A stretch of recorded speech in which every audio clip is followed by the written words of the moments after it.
big news. I'm listening. What do you got? Critics and parents agree. Paw Patrol, the mighty movie, is hilarious, action-packed, and fun for the whole family. How do you like me now? That's what I'm talking about. Paw Patrol, the mighty movie, rated PG, now streaming on Paramount+.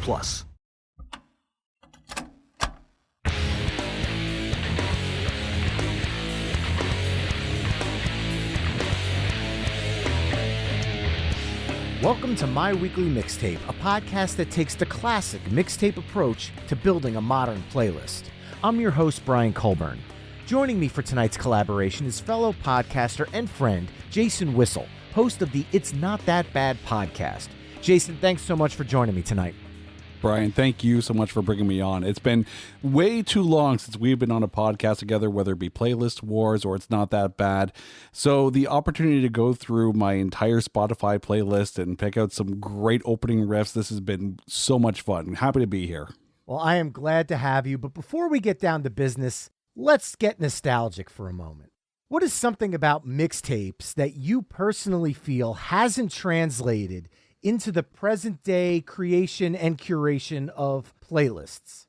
I think the problem with playlists these days is it doesn't have the time commitment that it took to actually make a mixtape. When you sat down to make a mixtape, and I'm sure you're probably the same way, but let me go through like what it used to be for me. I would get my stack of CDs and place them in order, have the ghetto blaster right in front of me, time everything out, and it was a day. Like you would spend 2 to 3 hours meticulously planning it, tweaking tapes just back a little bit far enough so you miss the end bit of the previous song. It was a commitment. Like you put work into that. So then when you finally got into the car or popped it into your Walkman, it was exactly how you wanted it. The work paid off. Now with a Spotify playlist, it's like, oh, I'll throw this song in there, throw this song in there. And you lose almost the sense of satisfaction of hearing that tape. And everyone knew that person, in the car, you'd open it up and there were like 20 mixtapes. And each one had its own purpose, whether it be for a road trip, whether it be for the psych up, whether it be, the mixtape you made for the girlfriend in high school, like whatever it was, there was meaning behind it and work. And you appreciated it a bit more, I think. And that's something that I'm trying to recapture through this new podcast. And I'm hoping that by our conversations and building mixtapes on the fly like we used to do growing up, putting the effort into deciding which song is going to come next really shines through in this show. Now, with this being episode 1, I feel it's only fitting that our topic is, like you mentioned at the top, opening guitar riffs.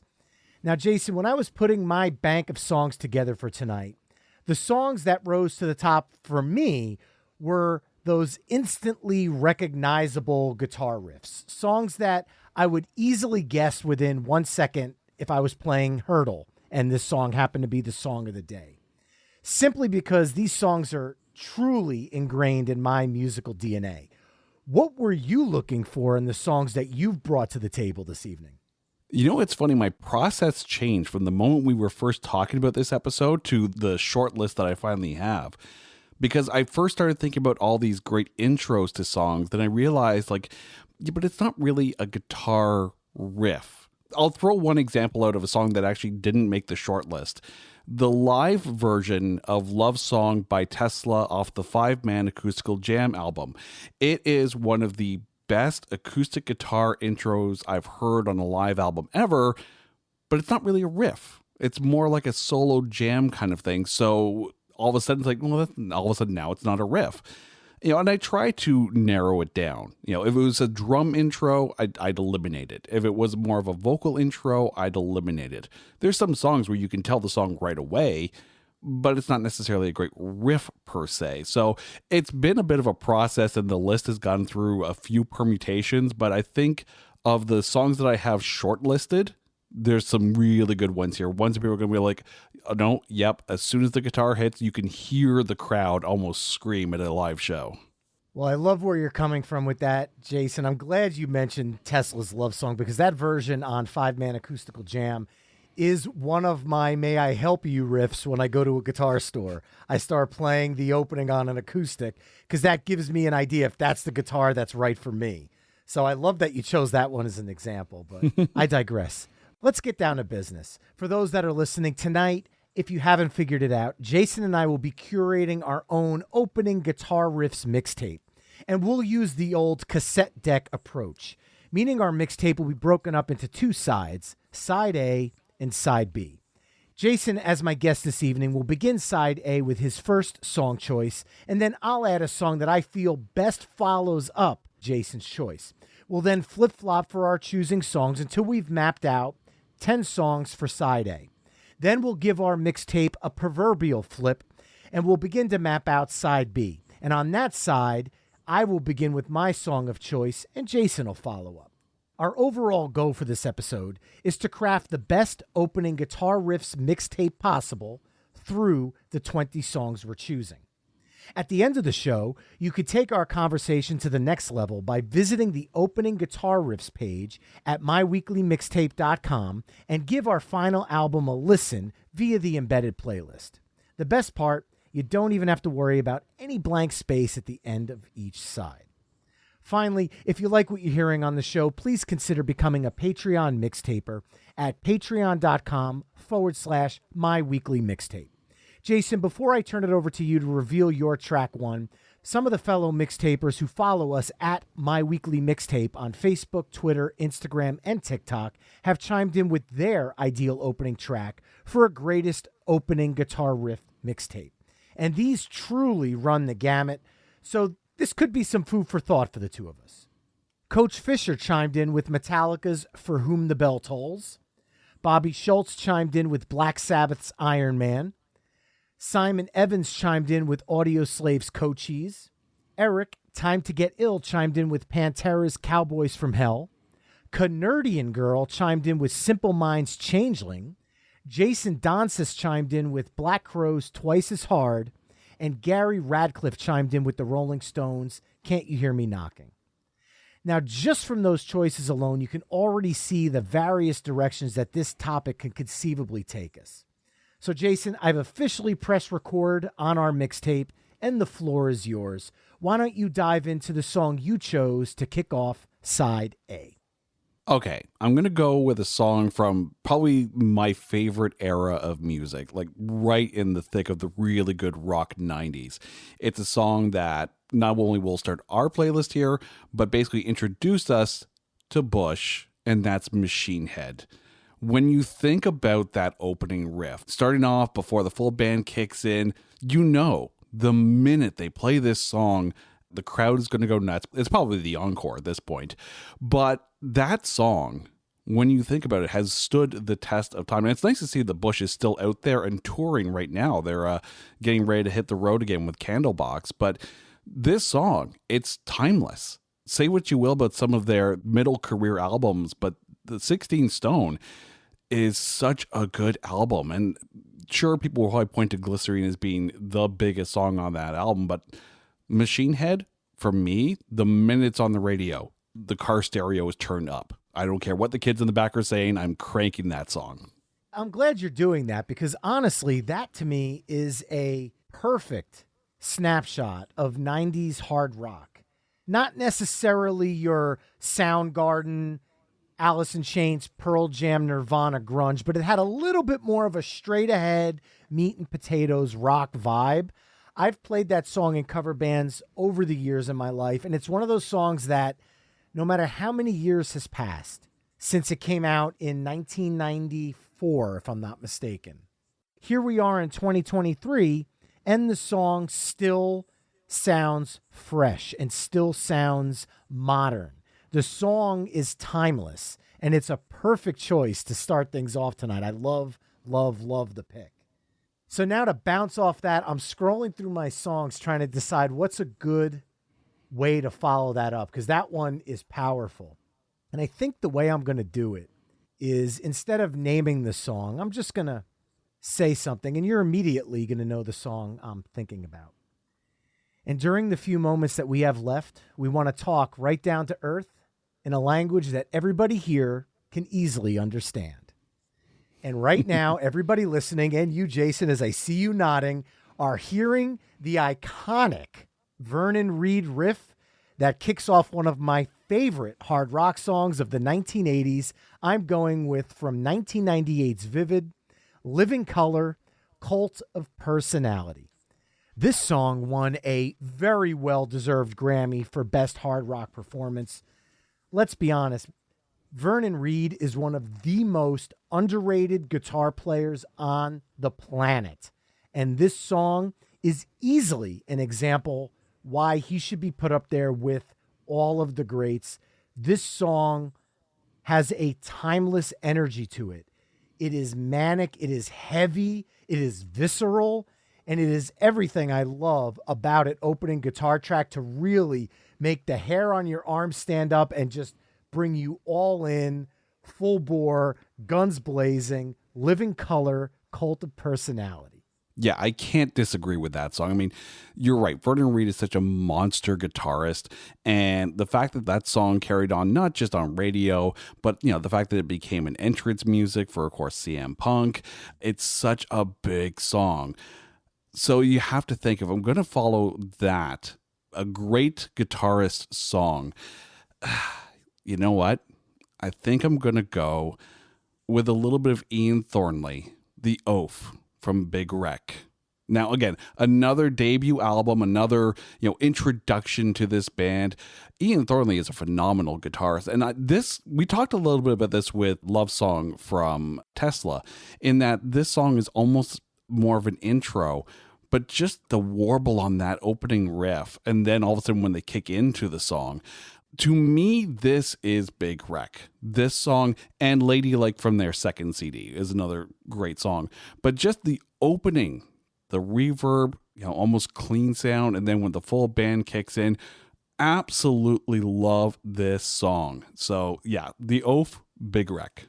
In loving memory of, definitely one of those underrated albums of the 90s that when you listen to it, you have to wonder why they didn't become bigger than they were. Obviously, you had The Oaf and that song being like the two memorable tracks from the album, but these guys were kind of flying beneath the radar, at least in the US. Maybe they were larger in Canada where you're from, but from what I heard on radio, I feel like they just didn't get the love outside of, let's say, college radio and independent radio, because the mainstream just kind of overlooked it, and it's really a shame. Mm-hmm. I will say that when in Loving Memory of came out, Much Music was playing their videos ad nauseum. Blown Wide Open was in constant heavy rotation. Not so much, second album and on. And yes, Big Wreck is back together. They're actually using the drummer from Thornley's solo band. So they're still going. They're still putting out music. So it's still out there. Go find some of those new albums. Well, as we're talking, now I am scrolling through my list thinking what could possibly follow this up. And we've kind of touched 90s, 80s, 90s. So what I'm going to do now is I'm going to dip back a little bit, because I know we have people listening from all different eras. But with the mixtape we're putting together here, I kind of want to cross some eras of music. And I'm going to go for a song that in 2010 was ranked number 300 in Rolling Stone's The 500 Greatest Songs of All Time, and also ranked number 1 in Q Magazine's 20 Greatest Guitar Tracks. For me, this is the quintessential Led Zeppelin riff, and I'm going with Black Dog from 1971's Untitled, or as the rest of the world knows it, Led Zeppelin 4. This song was actually inspired by the pre-Stevie Nicks and Lindsey Buckingham version of Fleetwood Mac. They put out a song in 1969 called Oh Well, which, if you're looking for a really cool cover of that song, on Tom Petty and the Heartbreakers, the live anthology, they do an absolutely kick-ass version of it, but I digress. Jason, I know you're a bass player, I'm a bass player, and for me, it doesn't get any better than the pride that I take in the fact that this monster riff has nothing to do with Jimmy Page. This is a John Paul Jones riff, and it is one of the most iconic songs. Not only is that riff completely undeniable by anybody, the fact that John Bonham plays straight through the song's turnaround in the chorus, and it almost gives you a perception that the timing of the song is being thrown off. it adds this layer of complexity to a song that's not necessarily complex when you listen to the individual parts.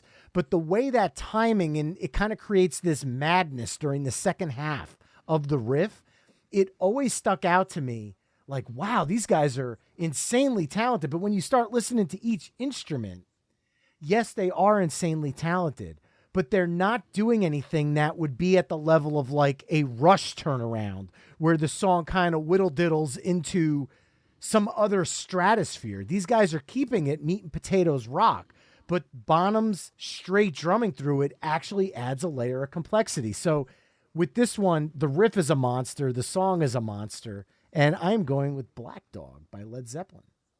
You know, it's funny, when we were talking about making this list and you were saying, I'm sure you'll pick up some Led Zeppelin. No, actually. I have no Led Zeppelin actually on my short list. So it's going to be very interesting to see what I pull out to follow that one up with. And I think I'm going to go with something. It's a heavier, chunkier riff, but not from a band that you would expect it from. I'm going to go with Lakini's Juice from Live.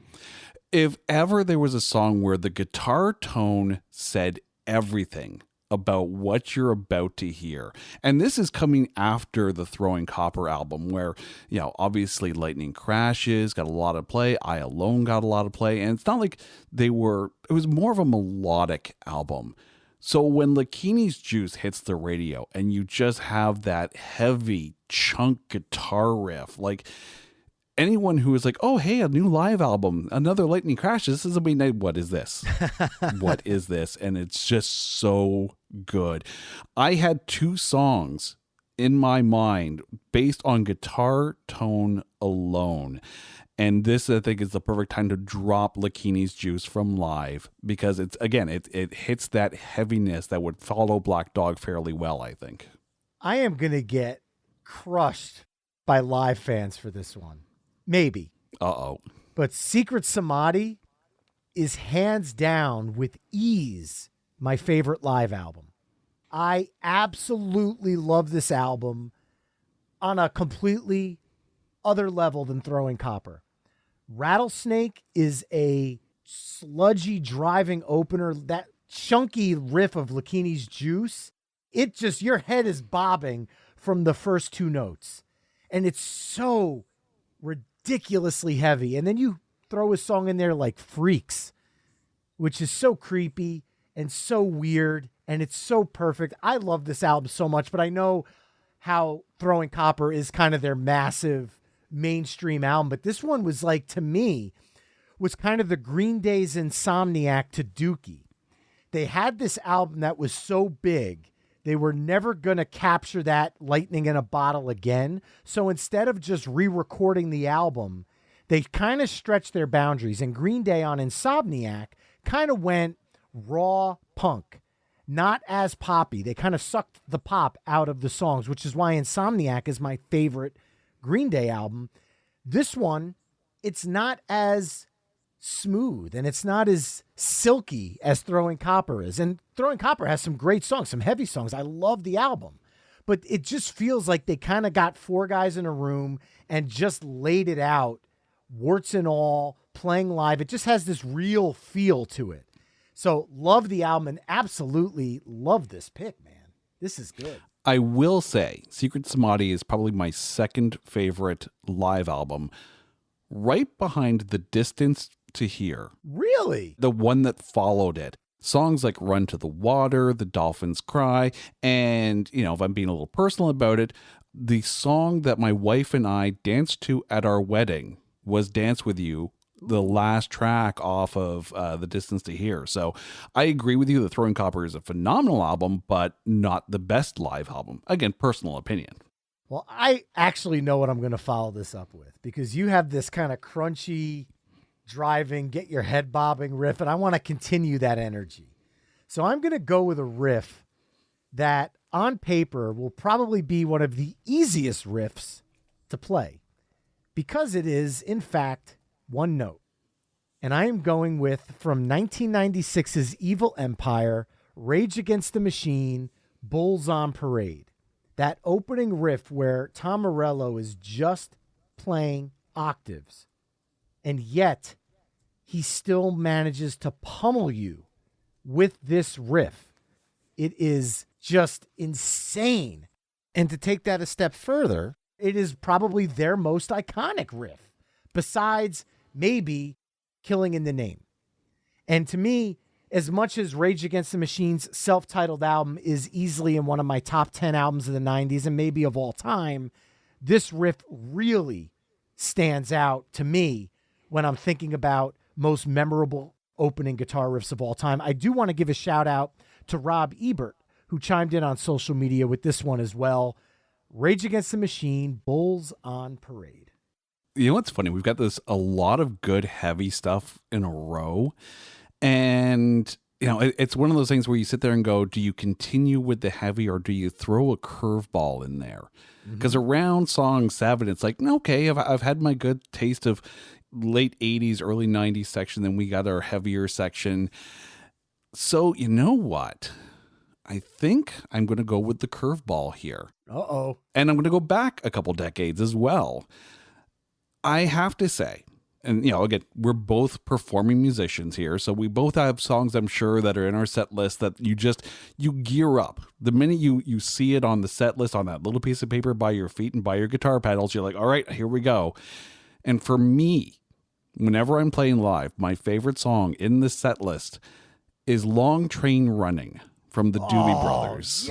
Yes! There's almost a swagger to that opening guitar riff. Right. And aside from, you know, it having a fun bass groove to play along with, having some phenomenal like vocal harmonies through the whole thing, but it's just that opening riff, right? That cross between like a plugged in acoustic one, like it just sounds so good. And the minute you hear it, like, and you see it too at the clubs, right?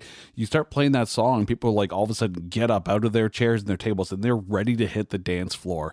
So as a music lover, I appreciate that. As a musician, I appreciate the effect that song has. And we have a lot of fun songs in our set list. This is actually my favorite one to play every time. Absolutely every time. Fantastic pick, man. And, you know, kind of diving a little bit outside of the guitar part of it, because that's obviously iconic. If you screw up the harmonies when performing that song live, ooh, can you lose a room quick? That song needs to be done perfect. It's one of those iconic vocal songs as well. And that's something I think the Doobies get kind of overlooked on, but their harmonies, to me, are up there, I would say, with the Eagles, Fleetwood Mac, Crosby, Stills, Nash & Young. When you hear those harmonies, you automatically know what band you're listening to. And it's such an amazing classic rock song. Obviously, if this was a live show coming out of Bulls on Parade, people might want to kind of wipe the blood off their face and groove a little bit. And honestly, there's no denying the power of this song. So I love the pick. And what I'm going to do is stay in a little bit of a classic rock vibe here and kind of follow off that one. And I am going to go with Duane Allman's finest riff. Now, you have plenty of riffs to choose from when you're talking Duane Allman. And even just in the 3 years of his time in the Allman Brothers before his untimely passing in 1971, I'm going to go with the seminal 1970s classic, Derek and the Dominoes, Layla. If you remember back when we were growing up, those K-Tel compilations, there used to be one for classic rock. And this guy with this really long-haired 70s wig on would come out and hype it. But this was the song that played. And I actually said to my father, I'm like, what is this? I don't know this song. And you don't know this? He's like, I failed as a father. I got to fix this. So he pulled out Layla and Assorted Love Songs and he introduced me to this. And I knew who Cream was, and I knew who Eric Clapton was. I didn't realize until I got older that Eric Clapton was part of this as well, and Blind Faith. And you think about all the amazing things that Eric Clapton's been a part of and all the iconic riffs. Even though Duane Allman's playing this riff, this is kind of a twofer for me because I get to include Eric Clapton in this conversation. Because when you talk about opening riffs, it's kind of hard to not think of one of the greatest classic rock / blues guitarists of that time. Now, this riff was based on one of my favorite blues artists, Albert King's song, As the Years Go Passing By. It's obviously a lot more manic and faster, but the other thing I want to talk about this one is this song actually tanked as a single. They originally released it as a radio edit, and it was only 2 minutes and 43 seconds, and it bombed. And apparently it actually caused some like serious depression issues for Clapton, but they ended up re-releasing it in its 7+ minute glory. And then it became the anthem it was obviously destined to be. This is one that obviously is very mainstream. Everybody knows it, but my God, the song is just perfect. And I have to go with it. Derek and the Dominoes, Layla. Oh, such a good song. And it's one of those songs, too, where you can sit there. I'm sure there is a debate waiting to happen as to which version of the song is better, the original Derek and the Dominoes or the MTV Unplugged from Clapton's, solo show. But in all honesty, you really can't go wrong with either or. But yes, the Derek and the Dominoes, it's that swagger in the guitar line. Oh, now I have to go through here because I'm sitting there thinking, how do you follow that one up? That to me feels like it should have been a side closer, but coming at a Long Train Running, I had to stop and say, you know what? It just works perfectly here. But now remember, at the end of Layla, you got that nice little slow melodic jam. So now you could kind of take this in a lot of different directions. Oh, I know. And there's a couple here where I'm just like, I could go this way. I could go this way. If I was to go try to match tonality, I know which song I think, but I think, seeing as how you've got that nice piano end, I'm going to do a complete 180 and go back to heavy and go for a little walk with Pantera. Oh, yeah. No one in the history of anyone should ever put Pantera after Derek and the Dominoes, but here we are. Again, one of those songs, and I'm sure people are seeing it now, perhaps sometimes for the first time ever. Now that Phil Anselmo and Rex Brown are back on the road, of course, with Charlie Benante and Zach Wilde, but just that opening,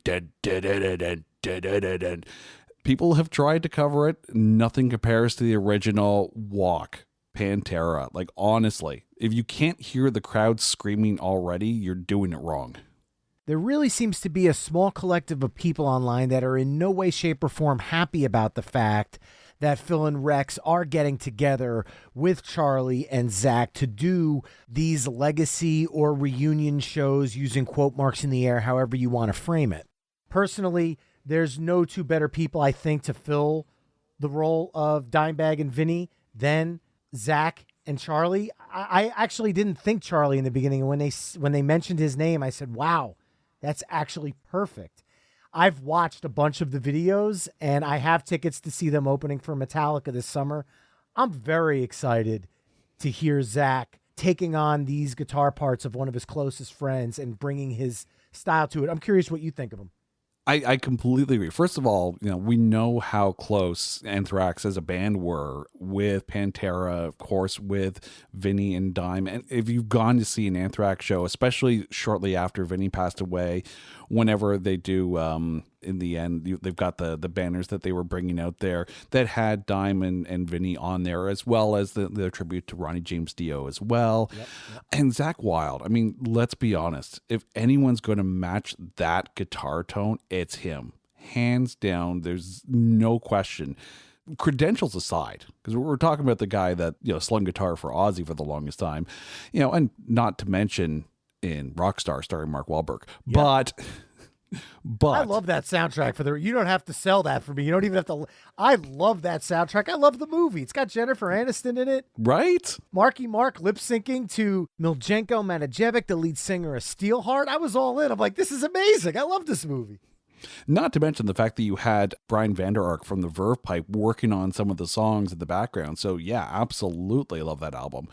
But I think it's great. I think it's great that people who never got the chance to see Pantera live, they're getting the closest possible thing out there. And anyone who says anything against it, sure, they might be purists, but you know what? It doesn't matter. Just because they're gone doesn't mean that Phil and Rex can't carry on that legacy and bring the music to the masses for the fans that kept the spirit of Pantera alive for all those years. I could tell you if you go back to the Motown era, there are bands traveling from that era and performing at casinos and theaters where I don't think there's a single original member. The name has kind of become a legacy. And as each member has passed on and retired, they've brought in new blood. This isn't that. This is 50% of the original lineup and 100% of the living lineup. So I'm also not a gatekeeper when it comes to music. If the band wants to go out and play, if I want to go, I will go and support it. If I don't want to go, I just don't go and I keep my mouth shut because there might be other people out there that never got a chance to go see it happen on stage. And sure, it's not the same as Vinny and Dime being out there, but it's the best you could possibly get right now. And I'm all in on that. And I've also been talking for a while because I'm stalling, because following that up to End Aside, you left me with a monster decision here because there's really I have nothing that heavy in my list, but this is closing out side A. So it's got to be a massive tune. And while it's not as heavy as Pantera's Walk, I am going with an artist and a guitarist where every single person listening to this show would immediately hit delete and unsubscribe if he was not talked about tonight. And that man is Eddie Van Halen. And I am going with the opener from 1981's Women and Children First. I'm going with Mean Street. Reason being, I had several Van Halen songs in my list, but to go from Walk to Panama, I like it. But then to go from Walk into Ain't Talk About Love, it's okay.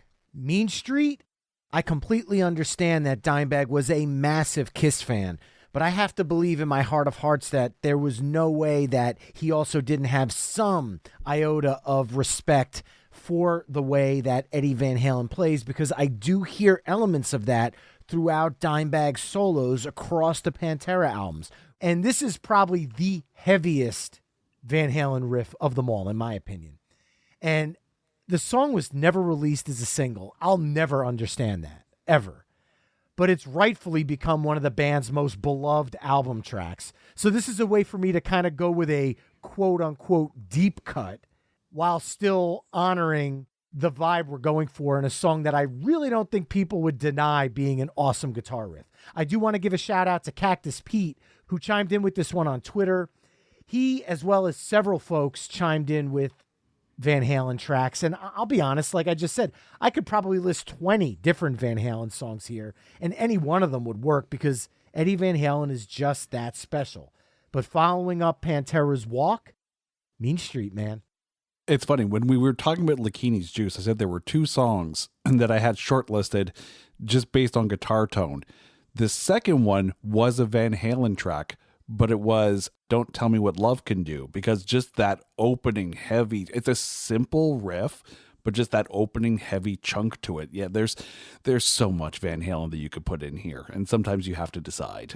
Yeah, that's the thing. And I will put this out in the universe right now. Jason and I both know there is no way on this planet that we're going to please every single mixtaper out there that's listening to this show. There's only 20 choices and we each get 10. I have a list of over 30 sitting on my computer in front of me that I've whittled down from 50, and I have no idea which ones I'm going to pick. And there's going to be artists that are left off this mixtape for no reason other than the flow. But the beauty of it is there's always room for a volume 2 when it comes to mixtapes. And this is one of the topics I could definitely see revisiting. So here we are at the end of side A, and we've got our first 10 tracks mapped out. Those would be Machine Head by Bush, Cult of Personality by Living Colour, The Oath by Big Wreck, Black Dog by Led Zeppelin, Lakini's Juice by Live, Bulls on Parade by Rage Against the Machine, Long Train Runnin' by the Doobie Brothers, Layla by Derek and the Dominoes, Walk by Pantera, and Mean Street by Van Halen. Now remember, you could always head over to myweeklymixtape.com to hear all of the songs we've discussed in this mix through the playlist I've embedded on the episode page. Now, before we flip over our proverbial mixtape to side B, Jason, why don't you tell listeners a little bit more about It's Not That Bad? Brian, thanks so much for that. So It's Not That Bad is, as we joke around, it's the podcast that looks for A grades in B movies. So each episode will take a movie that is poorly rated by the critics, and we try to keep it at about 50% on Rotten Tomatoes or less. And then we try our best to find the good things to say about it. Sometimes it's tough. Sometimes it's easy, I'll give it that, but we do our best to have a lot of fun along the way. And then every now and then we'll do a special called Grading on a Curve, where we'll have a group of people in and we'll pick 5 movies of a specific category and then rank them. Of course, the movies that we pick in that category are the worst movies possible in there, but we do have a lot of fun with that. And you can listen to that wherever you get your podcasts. We also are on Facebook now. We're on Twitter at Not That Badcast. And we actually just have a new website now at notthatbadcast.com. So by all means, come by. We're always happy to hear about movies that people want to hear us talk about. Brian has been on the show a couple of times, so by all means, be sure to check out some of those episodes. It's been a ton of fun, and given that there's a bunch of bad movies coming out every year, we'll never be at a loss for things to talk about. And now that the tape has finished winding at the end of the side, because there's always a little bit of tape left over there, we could flip it over and move on to side B. And I'm going to start with a song where the guitar riff that is the highlighting part of this song doesn't actually start until 1 minute and 36 seconds into the song. But when it does, come on.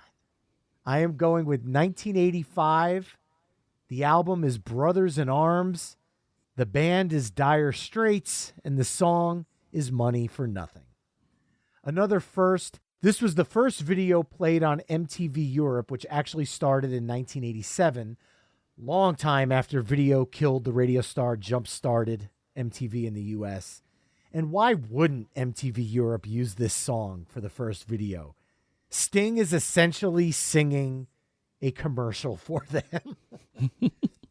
Honestly, Mark Knopfler is one of those unique rock guitarists that has a style where as soon as you hear it, you know it's him. And bringing that style that he did on the early albums for them, Romeo and Juliet, Tunnel of Love, you listen to those earlier songs, and he kind of put an 80s sheen on it in Brothers in Arms, and it worked. This riff is heavy, but it still holds that style that is Mark Knopfler. And it kind of blends the two together. And the song just kicks all sorts of ass. I mean, look, Weird Al covered it as Beverly Hillbillies in the movie UHF. That already tells you the song is iconic. And I want to give a shout out to Jason Spiegel, who chimed in with this one. But he was unsure as well, because you got that opening with the drums and Sting just kind of waving through the I Want My MTV. I feel like that all leads up to the reason I chose this song as the opening riff. And that's Dire Straits' Money for Nothing. I am really glad you mentioned Romeo and Juliet, because that was actually one of the songs on my initial cut down list. It's just such a fun song. Absolutely. Okay, I have to ask you a question here, because we're both performing musicians, so we'll sit there and we'll pour over a set list. So before I put my number 2 song on this side, let me ask you, do you ever put songs in the set list in a certain order because it's funny to you to put that song there? Oh, yeah, most definitely. I can give you a specific example of that. My band played a show at a bar, and you had to play till 3 a.m. there. For some reason, they went later. And I thought it would be just hysterical to come out of Chop Suey by System of a Down and go right into Goodbye Earl by the Dixie Chicks. Oh, dear God. But we did the Me First and the Gimme Gimmes version, which is a little punkier, and we were an all-guy band. So we just came out of Chop Suey, and I looked at our guitar player and winked, and he knew exactly what to do, and he started chugging that G, and I started singing it. And truth be told, an actual fist fight broke out during the song. This is a hand-to-God story. Gomez, the co-host of Playlist Wars and now the host of the Sleevy G Show, actually grabbed my wife and pulled her out of the melee that was happening. And 2 guys landed on stage, knocked over the drum set, and we had to stop the show. Police were in the venue within, I'd say, 2 minutes. And the reason for this massive fight had nothing to do with the song, but I just love telling this story. One of the 2 guys said to the police, "That guy looked at me." And on the way out, as we're unloading our equipment, my guitarist looked at me and said, "That's what you get for following up System of a Down with the Dixie Chicks. What the hell were you thinking?" I said, "Come on, man. It's hilarious." Speaking personally, I know we have done that, not necessarily that combination, but we've done things in the set list where it makes us laugh. Like we used to do Hurt So Good, followed by Good from Better Than Ezra, followed by Hella Good from No Doubt, because why not? We would, do the a cappella intro of Fat Bottom Girls right into Baby's Got Back, but a bit more of a punkier version of it. Long story short, too late. Long story has happened. This leads me to my choice for number 2, because this spot on the cassette is worth a deuce. I see what you did there. If you're thinking classic Kiss songs, Deuce has to have one of the better intros, I think. Again, we talked about this before when we were talking about doing this episode, and I was saying there are certain things that I'm noticing in the songs that I'm picking that tells me a lot about how I listen to music and what actually sparks my ears, like what really perks them up. And for me, it's the swagger in a guitar riff. There's something about Deuce and a lot of these other songs that just have a lot of confidence in the guitar riff. I mean, it's a classic song too. Let's be honest, right? If you were to make a list of Kiss songs, I'm sure Deuce is probably going to fit in a lot of people's top 10 lists. It's such a fun song, and it's Deuce at number 2 for me. So now my question for you is, are you going with the studio version or are you going with the version from Alive? You know what? If we were talking God of Thunder, I'd be going with the live version, but no, I'm going to go with the studio version on this one. Well, I will give you a proverbial hat tip from across the recording software here, Jason, because you chose my all-time favorite Kiss song. That's in my list, and it's one now that I don't have to worry about. This song kicks ass. This song shows that Kiss had a really insane, catchy guitar master in Ace Frehley. And this riff instantly grabs your attention. The song is heavy. It's got a swagger. We've used that word several times. Because what is a good guitar riff if what's backing it up doesn't make sense? And the swagger, that guitar riff kind of brings this song to this kind of manic opening energy. Absolutely love it. And now following it up, I'm going to go with another track that opens a side. It doesn't open an album, but it opens side B of the vinyl.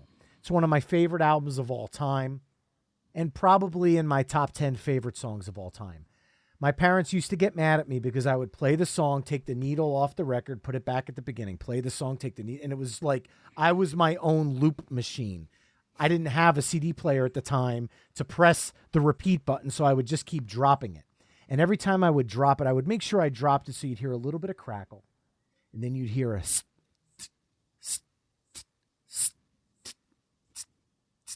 and you're hearing the song in your head that I just referenced, 1980s Back in Black, AC/DC, opening song on side B. I know it has nothing to do with the guitar riff, but that count-in to the song is my favorite count-in of all time. When you hear it live, the place erupts during the 4 count because the 4 count is so iconic. It's the start of the song, but that guitar riff has been sampled in hip-hop songs. It's been used in remixes.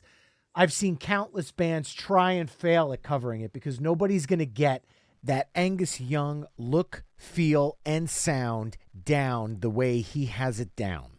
Angus Young is one of my top 10 guitarists of all time. He is an animal. He is a character. He brings the blues to hard rock. And this is an anthemic riff. I kind of always have wondered what this song would sound like with Bon Scott singing it. But Brian Johnson has made this song so iconic. It is easily his. And not every guitar riff needs to show off this amazing technical prowess. Sometimes a song just needs to rock. And like Deuce by Kiss, I feel like AC/DC's Back in Black follows that up perfectly. So that is my track 3. Of all the AC/DC songs, that is such a good one. I mean, there were a couple that, I mean, obviously Thunderstruck was one of the ones that I was thinking of. And there's no way you can actually go back to back with AC/DC on it. You just can't do it. How do you follow that one up? As I take a look at my list. I mean, the good thing for you is the song fades out. So But since it fades out, then I'm going to come back with a song that I would be remiss. I would kick myself if I didn't put this song on the list. So the fact that Back in Black does fade out, it allows for this song to come in. First heard this song playing Guitar Hero, as I'm sure many people probably did. And then you hear it more, then you start to deep dive into the back catalog and you realize how good Coheed and Cambria really is. Because Welcome Home is such a monster guitar intro. Whether you hear it on the album, whether you hear the live version, like the Never Ender version. And then, of course, they used it for WWE's NXT. So this is now the second wrestling-based track that we've actually had there. Plus, when you see them live, and he's got the double neck guitar. Every guitarist is just like, oh, there it is. Oh, now I know what song we're going to do. And it's just such a monster intro. Like the guitar solo-ish part of the intro aside, the actual riff itself, especially when you get the strings coming in as well. Like this song is literally the everything you could possibly want. And then some. Love this song. It was probably the best choice for WWE NXT to use for an intro. It's too bad they don't use it anymore. And anyone who hears it instantly, they're like, I want more Coheed and Cambria now. More and more. So welcome home, Coheed and Cambria. I have to ask you, Jason, do you think that if Guitar Hero and WWE didn't embrace this song the way it did, do you feel like they would be as big of a name? I feel like those two outlets introduce their music to so many people that may not have heard them before. Because most times when I think of this band and I'm going to introduce them to somebody who doesn't know them, I would go right to this song specifically on the fact that I could tie it into Guitar Hero and WWE. When you think about the fact that their first 5 albums in a row were all based on the same science fiction story, basically their own, for lack of a better term, cinematic universe, if you will. They're Marvel for musicians. No, they're not radio. They are radio friendly in a way, because there's certain songs where you're like, yep, no, absolutely, I could hear this on the radio. But it's getting that introduction. You're right. Like if it wasn't for something like Guitar Hero, no one would know of Dragon Force either, I think, except for people who are insane musicians and listen to Steve Vai, for breakfast, which is a shame too, because there are, as you go on through their discography, there are some great, easily radio friendly songs. And Coheed and Cambria is the only band I know that would be daring enough to pull off a sequel to Jesse's Girl and have it sound just as good as the original. Oh yeah. Like not a cover, it's a sequel and it's awesome. Mm-hmm. Completely agree. Now with that one, you're talking about radio play, and I'm literally grasping at straws because it's tough to come out of a Coheed song and find kind of the direction to go. But I think I'm going to go with a song that wasn't a top 40 hit. It only reached number 51. And I'm kind of astonished because the band I'm about to talk about is a household name. And they only have one top 40 hit, but they have songs that are ingrained in everybody's musical DNA in some way, shape, or form. And I'm going back to 1980 from the album Permanent Waves, and I'm going with Rush, The Spirit of Radio. As a side note, their only top 40 hit was actually 1982's New World Man, and it was not Tom Sawyer. Shocked? I know a lot of people are when they hear that. According to Setlist.fm, the song was played live by the band 1,294 times, which just goes to show you how popular it was amongst Rush fans. My follow-up to Coheed is Rush, The Spirit of Radio. Now, Jason, being from Canada, maybe it is wrong of me to assume that maybe you had Rush somewhere in there, but as a bass player, I don't see any universe where you're not going to have some Geddy Lee love. But, here we're talking about Alex Lifeson, so maybe you found a way to skip Rush in some way. No. As a matter of fact, if we're treating this mixtape like it's a fantasy draft, you just scooped my pick. Oh! Yeah, pretty much. That was on there. I had a few Rush songs that, for me personally, my favorite Rush song is probably Animate off of the Counterparts album. Love that one. It baffles me they didn't have more than this one, Billboard top hit. Of course, they're constantly played on Much Music here. Anytime Rush spoke, it was out there. And we could always go to the Great White North album and listen to Geddy Lee sing with Bob and Doug McKenzie on Take Off. But, yeah, no, you actually scooped my pick on Spirit of Radio, because that was the song I said, okay, that's the one. That's where it's going to be. How do you follow that one, though? And again, it's one of those things where you take a look at the list and go, I could put this song, or I could put this song. But I realize as we're going through this, our tape is missing something. Oh, really? Our tape is missing some female guitar slingers. Yeah, good point.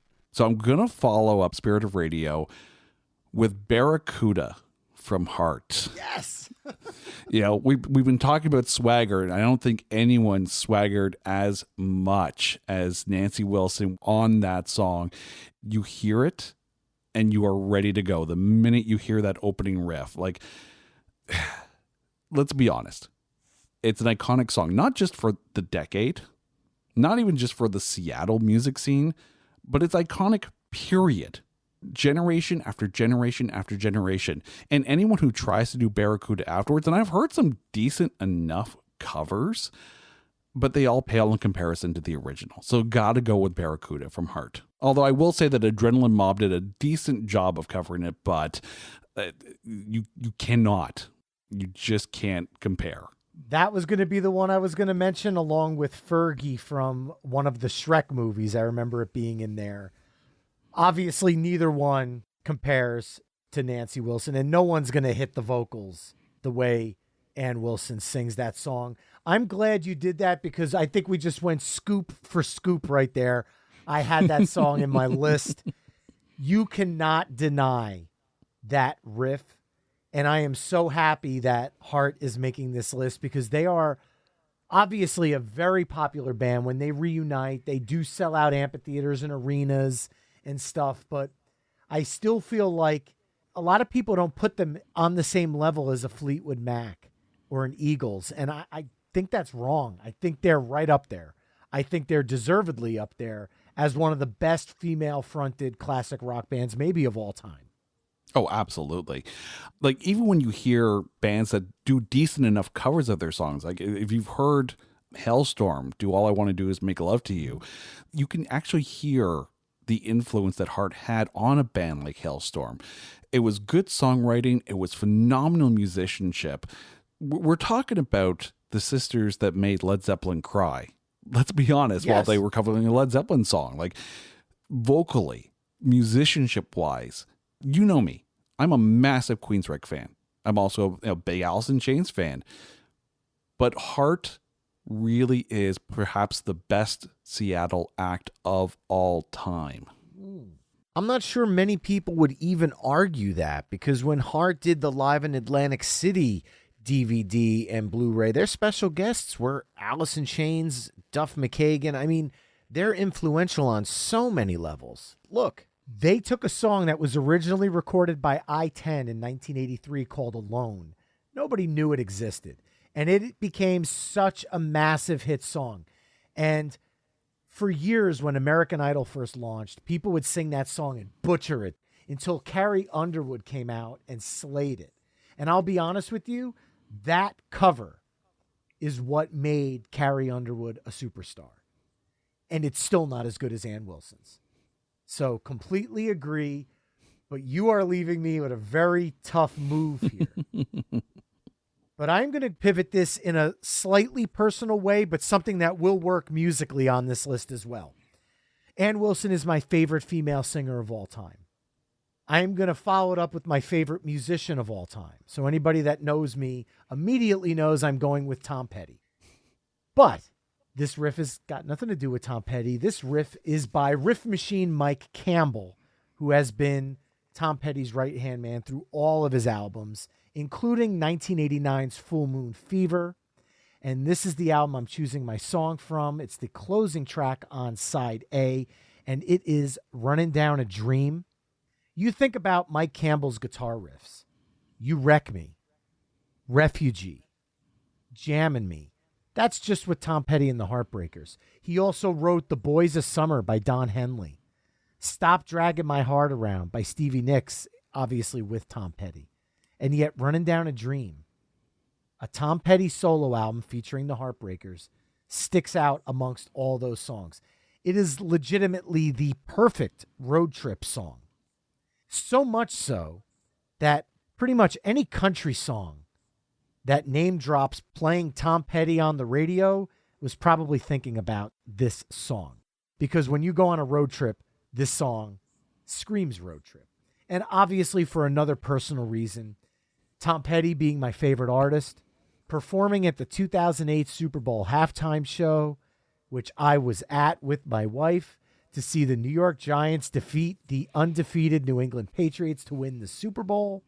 So in one 3-hour stretch, actually 2-hour stretch at that point, I got to see Tom Petty close his set with this song, followed by the Giants winning the Super Bowl. It doesn't get any better than that. So for me, my next track, Tom Petty, Running Down a Dream. You know what's funny? I knew you were going to pick a Tom Petty song. There was no question about this whatsoever. I honestly thought you were going to go with American Girl. No. I love the song. Don't get me wrong. It's an iconic riff. Having played in cover bands, it suffers from overkill for me. I can see that. I've seen so many cover bands in New Jersey. It's pretty much on every cover band set list. So for my group, Colburn and Company, we actually deviate and we play Learning to Fly, You Got Lucky, Mary Jane's Last Dance, which unfortunately is pretty much up there with American Girl, and Running Down a Dream. As well as, again, we have a book of songs, so we don't play these all in the same night, but we also do Handle with Care by the Traveling Wilburys. So we try to avoid that one just because every band kind of does it around here. Maybe it's different by you in Canada, but I'd be very curious if it is because it's obviously a song about American Girl. I have played, I think, 4 Tom Petty songs live. Running Down a Dream is one of them. Obviously, Free Falling, I've played that live a bunch of times. We have done Mary Jane's Last Dance, but we medley that with Danny California from the Red Hot Chili Peppers because it's pretty much the same song. Yes. But we also do Stop Dragging My Heart Around as well. So, yeah, now I could go a couple of different directions on this next song, though. Because you put your favorite artist in. And if I were to put my favorite artist in, it would be a toss-up between one of 2 songs. But I think you've actually already mentioned the next song I'm going to put in, but it's going to be the cover version. And it's going to be The Boys of Summer, the Ataris version. Really? Wow. This is one of those songs that, much like we've talked about, like no one could cover Hard and do it justice. I think this is one of those songs where the Ataris really made this song that much better. As good as the Don Henley version is, and The Heart of the Matter was actually another song that I had in my mind just for, it's a good intro. It's a decent riff, but The Boys of Summer. And I know you like this song, and I know you like this cover of the song because you've mentioned this on Playlist Wars a couple of times, I think. Oh, yeah, certainly. Boys of Summer just took a song that was pretty good, radio airplay song, and made it a monster, massive hit. And the minute you hear that opening riff, once again, it's like, and this is, the Ataris have done covers before and actually made them pretty good. There's a great cover that they did of I Remember You from Skid Row. Oh, yeah, that was a fantastic one. Oh, yeah. But I think this is their pièce de résistance. Like, if you were to say the Ataris, this is going to be the first song you mention. If you say most 2000s era pop punk, this might be one of the first songs that you mention. You can't deny how much better they made this song. Completely agree, man. What a great song. And look, Tom Petty's in no way, shape, or form punk music, but Running Down a Dream has a punky vibe to it. So going into the Ataris, coming out of Tom Petty, the two just work back to back. I love the punk version of The Boys of Summer, and Colburn and Company actually plays the Ataris version acoustically. So just picture the Atari's energy, but done with a violin, a piano, and a female singer with the acoustic guitar. And that's the way we play this version. And I think it goes over really, really well because it's unique in of the fact that it's acoustic, but it would certainly make much more sense to play Don Henley's version acoustically. But instead, we bring the Atari's energy to the acoustic version. So it's kind of its own little meld. Anyway, following that up is going to be a bitch because I am not really thinking punk tonight. And coming out of that song to me is really tough because this is also my last pick of the night and my last contribution to this tape. So it's got to be a monster. So it's got to have a punkish vibe, but it's got to be an iconic song that really starts to tie this tape together as we're nearing the end. So while he is in no way, shape, or form punk, I think it would be a crime to not include this person through either of the iterations he was in musically. I am not actually going to go with a Black Sabbath song here, but I am going to go with a solo Ozzy song. And I'm going to go with the one that everybody's probably thinking because you're coming out of a punk song with this manic energy. Continue that mania with Crazy Train from 1980's Blizzard of Oz. Randy Rhoads, one of the greatest hard rock riffs ever. This song has accolades everywhere. I could go on. Sports anthems.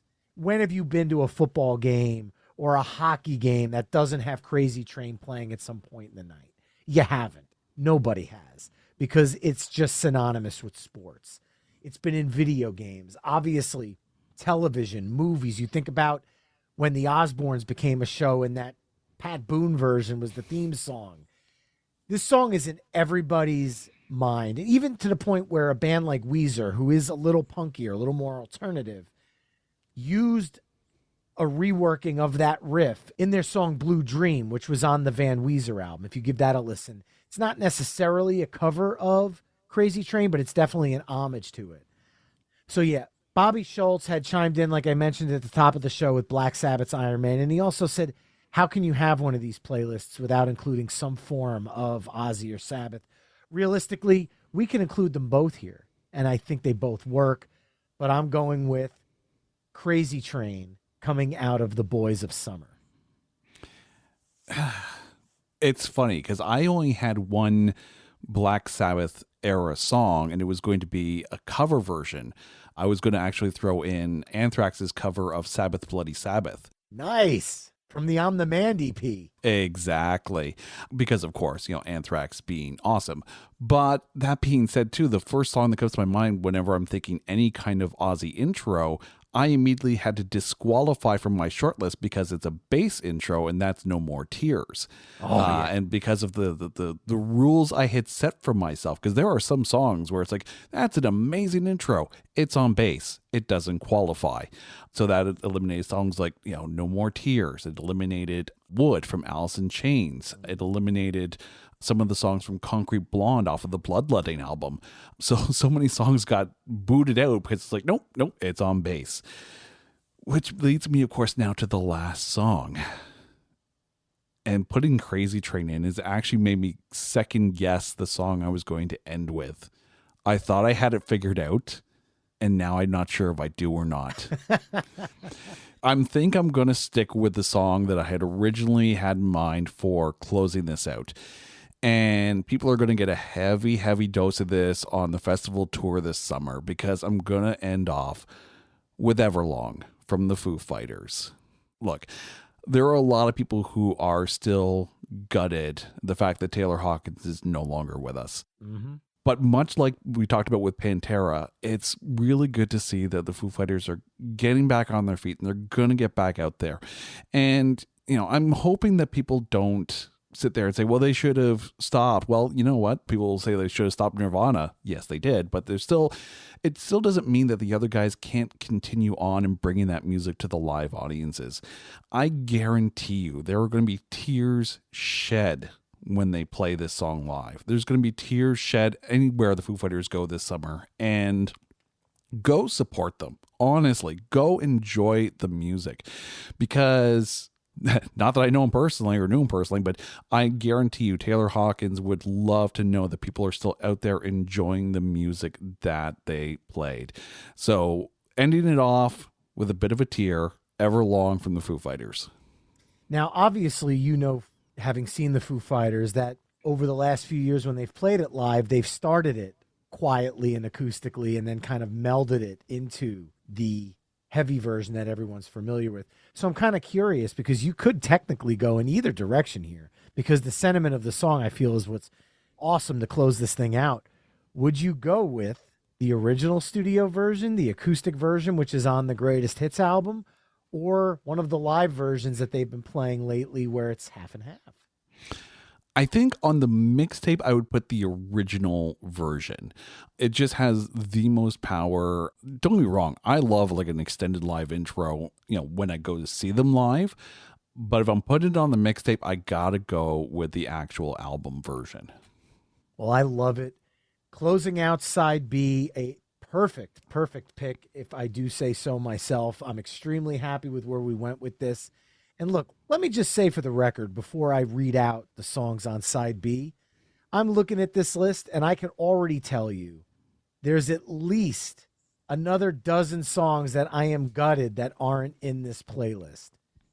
And just from artists, without even saying the song, let's just say Guns N' Roses, Maiden, Motley Crue, Nirvana, The Police, Queen, Stevie Ray Vaughan, ZZ Top. I get it.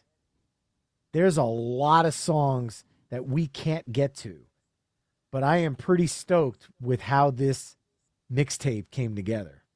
The nice thing is just taking a look at the song list, like honestly, from side A or side B, if this is in the car on a road trip, that's going to be a great trip, because clearly it's going to be a 90, right? It's going to be 45 at least on either side. It's the extended tape. Oh, yeah. The flow. That was always the thing about a mixtape. It's got to be the flow. And yeah, you listed some great bands that aren't on the list. I'm just taking a look at my list here and saying, my God, I can't believe I didn't pick that. I didn't pick that. But it's not always about the songs that you want to hear. When you're making the mixtape for the car, you got to think about everyone else in the car. It should be a group effort like this. It should be keeping other people in mind. Yeah, sometimes the mixtape is about bands you wish other people knew. And sometimes you want to put those songs out there so people get to experience the things that you like about those songs. But in a situation like this, it's great. I think it flows really well. And there's a little bit of everything here. There's a little bit of discovery in there. There's a little bit of flow. And there's a little bit of each person's personality in there. And that's the goal of this show. Side B. Money for Nothing by Dire Straits.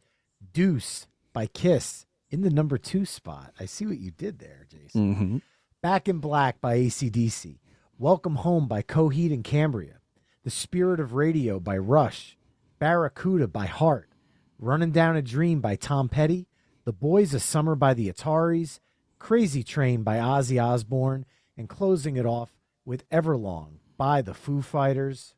And remember, you can head over to myweeklymixtape.com, visit the opening guitar riffs page, and hear all the songs we've discussed in this mix tonight. Jason, before we eject this final mixtape and unleash it upon the universe, why don't you remind people where they can learn more about It's Not That Bad? Brian, thank you so much for that. It's Not That Bad, the podcast that looks for A grades in B movies. You can find us wherever you listen to your podcast, whether it be Spotify, Apple, Good Pods, Google, Pandora, Stitcher, wherever, even on Samsung Podcasts, you can hear us wherever you get them. You can also find us on Twitter, for as long as Twitter lasts, at Not That Badcast, on Facebook at facebook.com/NotThatBadcast, and at our brand new website at notthatbadcast.com. Jason, thank you so much for joining us tonight, man. This has been a blast. Oh, thank you for having me, man. This has been so much fun. And remember, you can find My Weekly Mixtape on Facebook, Twitter, Instagram, and TikTok at My Weekly Mixtape. You can also head to myweeklymixtape.com to hear the music we discussed on tonight's episode and check out the full catalog of My Weekly Mixtape episodes. If you want to support the show, please consider becoming a Patreon mixtaper at patreon.com/My Weekly Mixtape. That's it for this week's show. Thanks for listening. Until next time, enjoy the tunes.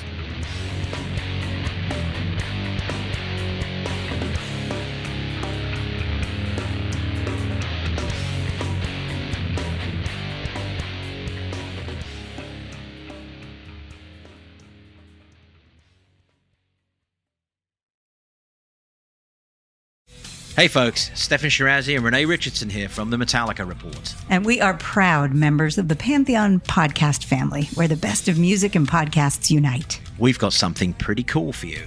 We're giving away an exclusive Metallica merch package worth over $250. That's a whole lot of Scary Guys, Skulls, M72, and other sought-after Metallica swag. And we've made it easy for you to win. Follow and share the Metallica Report, and you're in the game. Go to pantheonpodcast.com/Metallica, enter your email, and hit that button to be entered to win.